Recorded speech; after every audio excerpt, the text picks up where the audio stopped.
Coming in at number 5 is the Air Jordan 3 Fire Red.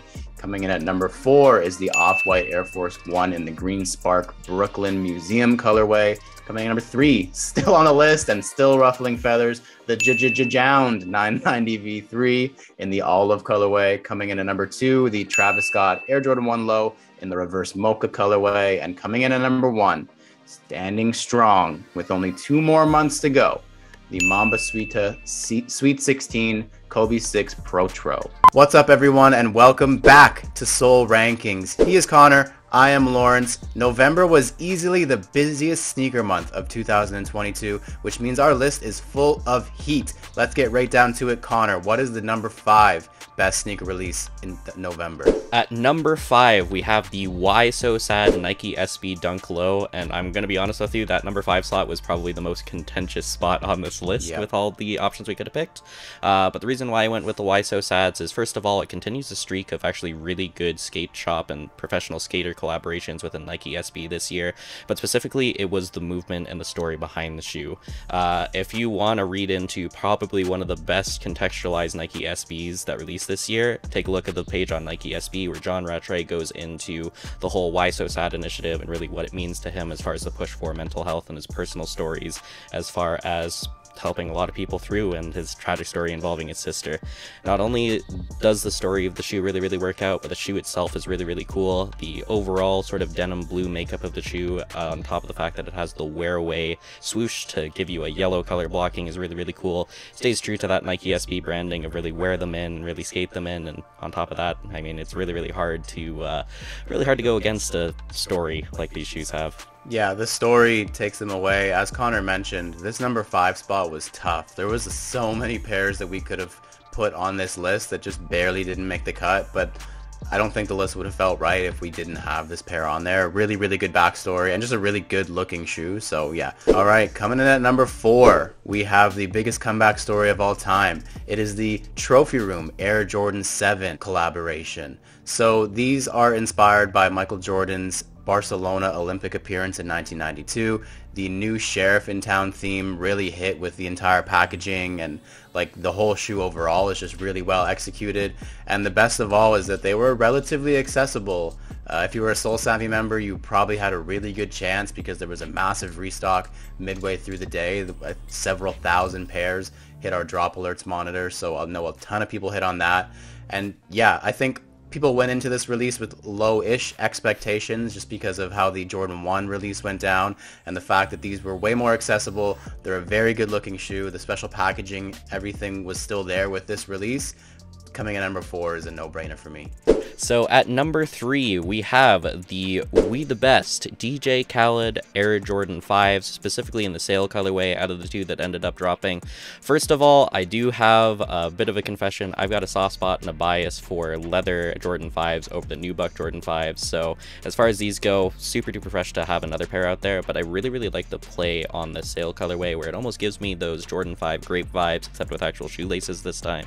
And on top of that, we get a fun play on the shoe that does similar things to even collabs like we've seen, like the Off-White Jordan 5, where it's slimmed down on the profile, changed up the tongue, but still keeps the elements that we love, like a little bit of Nike Air branding, and just enough DJ Khaled branding before it gets to feel a little bit annoying. Thought you were going to say you have a mild bias towards DJ Khaled, and I was going to say, wow, that's something I did not know about you. But yeah, I mean, it's a clean, very clean sneaker. It's kind of like what you wouldn't expect from DJ Khaled's first really big public Jordan release. I think I would have expected something super loud, but the sale with the hits of purple is very clean, very toned down, and yeah, I really like this sneaker. I'm good with it at number 3. Any other month, this is probably number 1, but I think we all know what's coming at number 1. But coming in at number 2 is the A Ma Manière Air Jordan 4, the 4th installment to AMM's historic run, essentially, with Jordan brand collaborations. They have not really missed on the 1, 2, 3, and now the 4. Just an overall incredibly clean sneaker. They're super wearable, super perfect for the season that we're in right now. The roll up to the release was awesome. I really enjoyed the way that they had you enter the raffle if you wanted to get an early pair, where you had to film a video about a social justice issue that's important to you. And again, the release, the cancellation of the bot orders, and then the re-release, just AMM just knows how to do it right, and our members love these releases, and this is why. Just an incredible shoe with an incredible release and an incredible story. And it really does go to show you the extra attention to detail that they put into every part of the shoe, because once again, not a lot of companies are putting that much effort into making sure that their shoes make it into the hands of the consumers, and you can really tell how much our community loves that fact. Is the common example that everybody brings up whenever they're looking for coppable sneaker drops is Alma Maniere, and that really means something in today's sneaker market. So at number 1, to the surprise of probably no one as soon as they heard that this shoe was being announced this year, but at number 1 is the Air Jordan 1 Lost and Found, or otherwise known as the Air Jordan 1 Chicago. It had felt like it's been way too long since we've been able to see this sneaker, and it shows. This was the shoe that had quite possibly the most mainstream crossover potential that I've seen out of any shoe that released over the past couple of years. People who weren't even interested in sneakers before were starting to get back into the hobby, or just start on the hobby because they knew that this shoe was releasing. And it was a really cool twist on the original idea of retros by being able to bring it back to the mom and pop shops and bring it to where actually a lot of people today are trying to acquire their Jordan 1 Chicagos, because yeah, they're not easy to come by these days.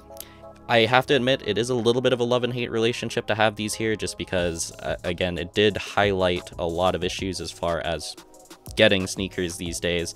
But here at SoleSavy, we're happy to be able to provide a community where people were able to be enthusiastic about it, and we provided all the resources that were needed so people could feel a little bit safer, because there's quite a bit of stress going over being able to get these shoes. I want to call it a historic rollout, essentially. I think from the day that these got announced or revealed to the release day, it was every single day on everybody's feed, non-stop bombardment with this sneaker. I love that Nike produced an absolute crap ton of the shoe. I think there still was never going to be enough. They could have released 1 million pairs and there still wouldn't have been enough to meet the demand, but they did their best to release as many pairs as they could, and the W's rolled in on release day. It was insanity to see all the people who were posting cop posts in our Slacks. So again, I wore my pair already. I'm so happy with them, and coming in at number 1 was always going to happen. So no shocks here. Well, with that, we get to finally unveil where I think a lot of our permanent top 5s are going to end up being. Lawrence, you want to read us off what our running leaderboard is looking like? Yeah, this might not change in December, so this might be your shoes of the year, as told by Connor and Lawrence. But coming in at number 5, we have the Off-White Air Force 1, the Brooklyn Museum colorway. Coming in at number 4, the Jound 990 V3, much to our happiness, me and Connor. Coming in at number 3, the Travis Scott Jordan 1 Low Reverse Mocha. Coming in at number 2, being bumped from the top spot for most of the year, Mambacita Sweet 16 Kobe 6 Protro. And number 1 on our running leaderboard for 2022 is the Air Jordan 1 Lost and Found. Connor, final closing thoughts on this? I have a feeling that a lot of people are actually going to be pretty happy with the list, but I also have the feeling that we've got a little bit of explaining to do. But overall, the Jordan 1 Lost and Found, we kind of knew that this was coming throughout the entirety of the year. It was just kind of how was this going to end up landing on the list. But just overall, with the overall reception of the shoe, on top of the fact that it is pretty much everywhere, I felt like it is very much the defining shoe this year. And for as much as it does hurt to bump off those Mambacita Kobe's, you know, I think it does feel perfectly representative to have a Chicago be the representative of this incredibly crowded and crazy sneaker year. So excited with our list so far. Might see some changes up in December, but so far it's looking like it's our finalized list. That's it for our top 5 of November. Make sure you check back next month as we break down our final top 5 for the year of 2022. And I think, Tony, you tell me, maybe we'll do like a full recap, hour-long Christmas special for everybody at home. But this has been Soul Rankings. He has been Connor. I have been Lawrence. See you next month. We are out. Peace.